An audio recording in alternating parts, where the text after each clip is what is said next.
क्या आप जानते हैं 1990 में जब कश्मीरी पंडितों को अपने घर, अपनी जमीन और अपनी पहचान छोड़नी पड़ी, तब देश की सबसे पुरानी पार्टी कांग्रेस क्या कर रही थी? क्या उन्होंने इस दर्दनाक पलायन को रोकने की कोशिश की या उनकी चुप्पी ने इसे और बढ़ावा दिया? चलिए इस काले अध्याय की परतें खोलते हैं। 1990 का दौर कश्मीर में आतंकवाद अपने चरम पर था। लाखों कश्मीरी पंडित डर और धमकियों के साए में जी रहे थे। उनके घर जला दिए गए, उनकी बेटियों का अपहरण हुआ और हजारों लोग अपनी जमीन छोड़ने पर मजबूर हुए। लेकिन कांग्रेस, जो उस वक्त सत्ता में थी, इस पर चुप क्यों थी?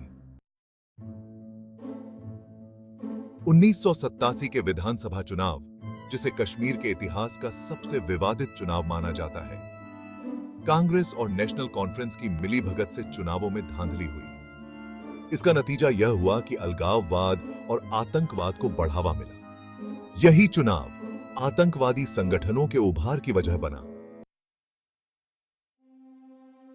1990 में जब आतंकियों ने कश्मीरी पंडितों को धमकी भरे पोस्टर भेजे, माइक से ऐलान किए और उनकी जान माल को खतरा बनाया, तब तत्कालीन सरकार और कांग्रेस क्या कर रही थी?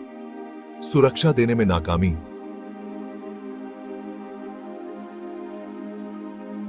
पंडित समुदाय को बचाने के लिए कोई ठोस कदम नहीं उठाए गए। राष्ट्रीय स्तर पर अनदेखी, वामपंथी। देश भर में इस त्रासदी को लेकर कोई बड़ा बयान या अभियान कांग्रेस की ओर से देखने को नहीं मिला। क्या यह राजनीति थी?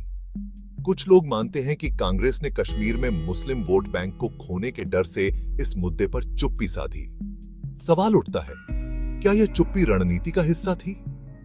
हिंदू समुदाय की अनदेखी। कश्मीरी पंडितों को अपने ही देश में शरणार्थी बना दिया गया और यह मुद्दा कभी कांग्रेस की प्राथमिकता नहीं बना। पलायन के बाद जब कांग्रेस सत्ता में वापस आई, तो भी कश्मीरी पंडितों के पुनर्वास के लिए कोई ठोस नीति नहीं बनाई गई। वोट बैंक की राजनीति। यह सवाल आज भी उठता है कि पंडितों के मुद्दे को जानबूझकर क्यों दबाया गया? दोस्तों, यह सवाल हर भारतीय को झकझोरता है। जब कश्मीरी पंडितों पर इतना बड़ा अत्याचार हो रहा था, तब कांग्रेस क्यों चुप रही? क्या यह सिर्फ एक राजनीतिक मजबूरी थी या उनके लिए यह मुद्दा कभी अहम था ही नहीं? आपका इस पर क्या सोचना है? क्या कांग्रेस की चुप्पी पंडितों की त्रासदी को और गहरा नहीं करती? हमें कमेंट्स में अपनी राय जरूर बताएं। अगर आपको हमारी मेहनत पसंद आई हो तो वीडियो को लाइक करें, चैनल को सब्सक्राइब करें और इसे अपने दोस्तों के साथ जरूर शेयर करें।